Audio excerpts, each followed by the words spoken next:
இன்று செய்தியாளர்களை சந்தித்து பேசிய அதிமுக பொதுச் செயலாளர் எடப்பாடி பழனிசாமி தான் ரகசிய பயணம் செய்வதாக வெளியாகிய தகவலுக்கு பதில் அளித்துள்ளார். அதை கூட முழுசா வாங்கி இயக்க முடியல சார். வழக்கமா உங்களோட பயணத்திட்ட வெளிப்படையா அறிவித்து இது உங்களுடைய வழக்கம். ஆனா கடந்த 5 நாட்களா ரகசிய பயணம் மேற்கொண்டதா ஒரு தகவல் வெளியாயிருக்கு. அது பர்சனலா சார் இல்ல அரசியல் ஏதாவது கலந்துருக்கு? ரகசியமா நான் வெளிநாட்டுக்கு போறவங்கள ஒன்றும் போட மாட்டீங்க, கேள்வி கேட்க மாட்டீங்க. ஸ்பெயின் நாட்டுக்கு போறவங்க, துபாய் நாட்டுக்கு போறவங்க, அமெரிக்கா போறவங்கள கேள்வி கேட்க மாட்டீங்க. நான் பக்கத்துல கேரளாவில் ஆயுர்வேத சிகிச்சைக்காக போனேன். இதை என்ன பட்டிமன்றம் வச்சா சொல்லிட்டு போக முடியும்? எல்லாத்தையும் அரவழைச்சு எடப்பாடி பழனிசாமி ஆயுர்வேத சிகிச்சைக்கு போறாங்கன்னு சொல்லிட்டு போக முடியும்? எல்லாம் கேவலமா பத்திரிகையில போடாதுங்க. அது தினகரன் பத்திரிக்கை பாரு, திமுக மறுபதிப்பாகி போச்சு, அசிங்கமா இருக்கு.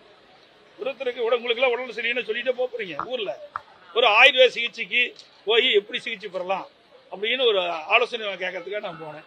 இதுல என்ன தவறு இருக்குது? என்னுடைய பாதை வலிக்கு உங்களுக்கு நல்லா தெரியும். அதிக நேரம் நின்று அந்த கீழே இருக்கிற குதியில் இருக்கிற சதை இறுகி போச்சு. அதுக்கு ட்ரீட்மெண்ட் கொடுக்கணும்.